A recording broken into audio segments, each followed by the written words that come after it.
Hola la Rente, c'est Tony. Donc là, je suis en vacances et là je vais te donner un complément d'information. Pourquoi j'ai décidé à la rentrée de... Donc quand tu verras la vidéo, il y aura certainement la vidéo sur les apprentis qui sera sortie et plein d'autres choses. Donc pourquoi j'ai décidé d'aider les apprentis? Pour deux raisons. Je suis gérant d'entreprise, tu vois, j'ai des enfants en bas âge et j'ai une entreprise qui tourne plus ou moins bien. Le souci, quand tu es dans ma situation, moi par exemple, tu vois, j'ai expliqué, je travaille pas le mercredi et je dépose les enfants le matin à l'école. Ça veut dire que tu vois, si je fais bosser, souvent je vais au chantier vers 9h, c'est à dire que si j'ai un apprenti, je vais devoir aller le chercher après déposer les enfants. L'apprenti va commencer à 9h.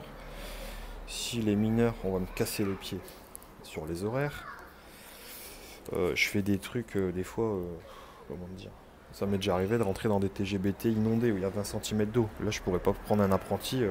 Moi, je veux bien faire des conneries ou faire des trucs risqués, mais je veux pas mettre la vie de quelqu'un en danger. Donc, c'est pour ça que j'ai pas d'apprenti.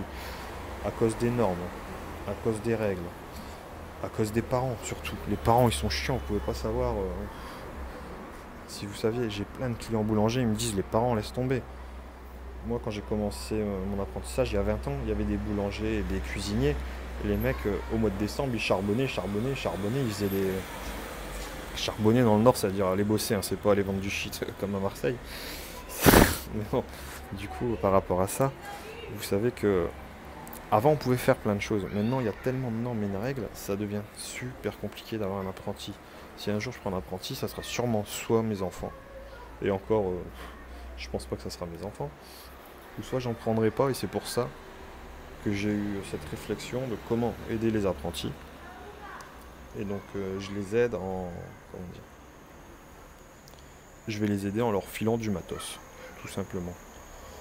Parce que pour moi, c'est plus simple. Comme vous avez vu, des fois je travaille la nuit, le vendredi soir, je sors le dimanche. Si j'ai un apprenti, je pourrais pas lui demander ça. Des fois ça m'arrive, je reste 3 jours à la maison, me tourner les pouces. Et bah je veux dire quoi, mon apprenti, tu restes à la maison, tu viens avec moi, on va balayer, nettoyer le camion. Je l'ai fait quand j'étais avec mon père, hein, à rester 15 jours à la maison à rien foutre parce qu'il faisait que du dépannage et que moi ça m'intéressait pas son dépannage, j'avais pas le niveau technique, aller voir des trucs trop compliqués. Pour tenir la caisse à outils et surveiller le fourgon quand t'es garé en double fil, c'est pas intéressant. Donc je veux pas. Ce que j'ai pas aimé faire, je vais pas le demander aux autres. Donc c'est pour ça que je vais aider les apprentis du mieux que je peux.